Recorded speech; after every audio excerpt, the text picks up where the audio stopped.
নমস্কাৰ মৰমৰ ছাত্ৰ ছাত্ৰীসকল পুনৰবাৰ সকলোকে আমাৰ গেব এডুকেশ্যন চেনেলটোলৈ স্বাগতম জনাইছোঁ।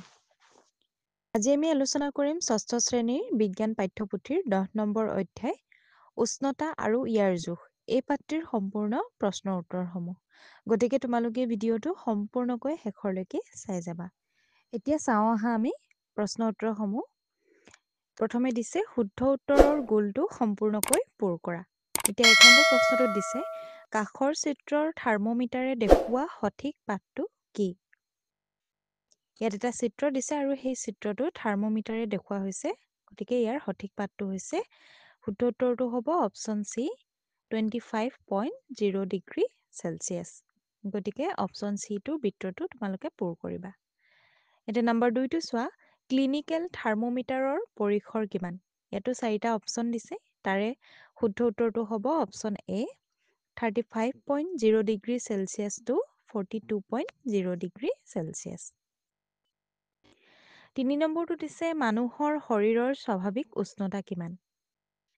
ইয়াৰ শুদ্ধ উত্তৰটো হ'ব অপশ্যন চি 37.0 ডিগ্ৰী চেলচিয়াছ। মানুহৰ শৰীৰৰ স্বাভাৱিক উষ্ণতা হৈছে 37.0 ডিগ্ৰী চেলচিয়াছ। এতিয়া 4 নম্বৰ প্ৰশ্নটো চোৱা খালী ঠাই পূৰ কৰা। আমি খালী ঠাই পূৰ কৰিব লাগে। প্ৰথমটো দিছে কোনো বস্তুৰ উত্তাপ তাৰ ড্ৰেছৰ দ্বাৰা নিৰ্ধাৰণ কৰা হয়। ইয়াৰে উত্তৰটো হ'ব উষ্ণতা। কোনো বস্তুৰ উত্তাপ তাৰ উষ্ণতাৰ দ্বাৰা নিৰ্ধাৰণ কৰা হয়। নম্বৰ বিটোত দিছে উতলা পানীৰ উষ্ণতা ড্ৰেছ থাৰ্মোমিটাৰে জুখিব নোৱাৰি। ইয়াত হ'ব ক্লিনিকেল থাৰ্মোমিটাৰে উতলা পানীৰ উষ্ণতা জুখিব নোৱাৰি। নম্বৰ চিটো চোৱা উষ্ণতা জোখা হয় ডিগ্ৰী ড্ৰেছত। এইটো হ'ব চেলচিয়াছত। এতিয়া 5 নম্বৰ প্ৰশ্নটো চাওঁ আহা ক অংশৰ সৈতে খ অংশ মিলোৱা। আমি ক অংশৰ লগত খ অংশ মিলাব লাগে। এতিয়া প্ৰথমটো চোৱা উষ্ণতাৰ এছআই একক। উষ্ণতাৰ এছআই একক হৈছে কেলভিন। এইটো 1 নম্বৰটো ডিটোৰ লগত হ'ব। দ্বিতীয়তে দিছে মানৱ শৰীৰৰ স্বাভাৱিক উষ্ণতা। এইটো হ'ব 37 ডিগ্ৰী চেলচিয়াছ বা 98.6 ডিগ্ৰী। 3 নম্বৰতে দিছে পৰীক্ষাগাৰৰ থাৰ্মোমিটাৰৰ পৰিসৰ। এইটো হ'ব -10 degree Celsius to 110 degree Celsius. পিছৰটো দিছে উতলা পানীৰ উষ্ণতা। উতলা পানীৰ উষ্ণতা হ'ব 100 ডিগ্ৰী চেলচিয়াছ। এতিয়া 6 নম্বৰ প্ৰশ্নটো চোৱা পৰীক্ষাগাৰৰ থাৰ্মোমিটাৰ আৰু ক্লিনিকেল থাৰ্মোমিটাৰৰ মাজৰ সাদৃশ্য আৰু বৈসাদৃশ্য লিখিব লাগে। কি লিখিব লাগিব? পৰীক্ষাগাৰৰ থাৰ্মোমিটাৰ আৰু ক্লিনিকেল থাৰ্মোমিটাৰ এইকেইটাৰ সাদৃশ্য আৰু বৈসাদৃশ্যনো কি আছে আমি তাকে লিখিব লাগে। এটা প্ৰথমতে আমি সাদৃশ্যসমূহ লিখিম। পৰীক্ষাগাৰৰ থাৰ্মোমিটাৰ আৰু ক্লিনিকেল থাৰ্মোমিটাৰ দুয়োটাতে পাৰা ব্যৱহাৰ কৰা হয়, যিটো নেকি ডিজিটেল থাৰ্মোমিটাৰ বাদেই। দ্বিতীয়তে পৰীক্ষাগাৰৰ থাৰ্মোমিটাৰ আৰু ক্লিনিকেল থাৰ্মোমিটাৰ উভয়েই কাঁচৰ নলীৰে নিৰ্মিত। দুয়োটাই কি কাঁচৰ নলীৰে নিৰ্মিত হয়।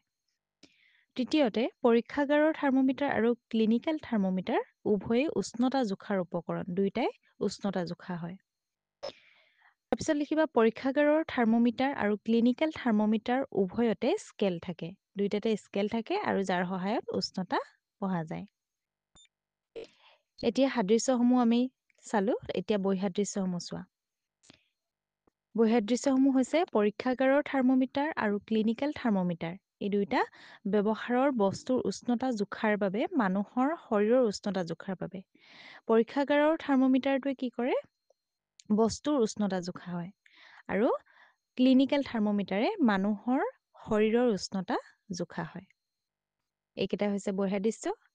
আকৌ লিখিবা উষ্ণতা পৰিসৰ -10 ডিগ্ৰী চেলচিয়াছৰ পৰা 110 ডিগ্ৰী চেলচিয়াছ আৰু 35 ডিগ্ৰী চেলচিয়াছৰ পৰা 42 ডিগ্ৰী চেলচিয়াছ ভাঁজ নোহোৱা থাকে।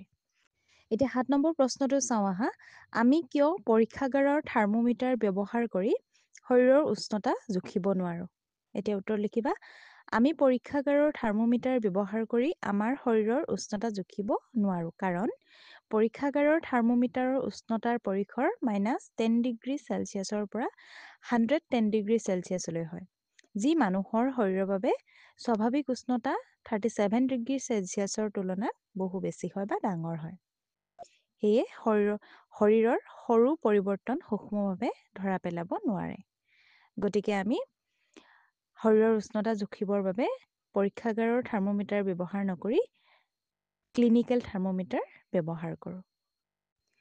এতিয়া ইয়াৰ পাছতে 8 নম্বৰ প্ৰশ্নটো চাওঁ আহা। তলত দিয়া উষ্ণতাৰ পাঠ অনুসৰি থাৰ্মোমিটাৰৰ নিম্নোক্ত চিত্ৰত পাৰাৰ দাগ চিহ্নিত কৰা। আমি পাৰাৰ দাগ চিহ্নিত কৰিব লাগে। ইয়াতে তোমালোকৰ 3টা দিয়া আছে থাৰ্মোমিটাৰ। এতিয়া প্ৰথমটো দিছে 25 ডিগ্ৰী চেলচিয়াছ, তাৰপিছতো আছে 17 ডিগ্ৰী চেলচিয়াছ আৰু তাৰপিছতো হৈছে 7.5 ডিগ্ৰী চেলচিয়াছ। গতিকে এইখিনিয়ে আছিল তোমালোকৰ আজিৰ অধ্যায়টোৰ প্ৰশ্নৰ উত্তৰসমূহ। ছাত্ৰ ছাত্ৰীসকল, ইয়াৰ উপৰিও যদি তোমালোকে অন্য ছাবজেক্টসমূহৰ কুৱেশ্যন আনচাৰসমূহ বিচাৰিছা তেন্তে আমাৰ চেনেলত দিয়া আছে, তোমালোকে চাব পাৰিবা।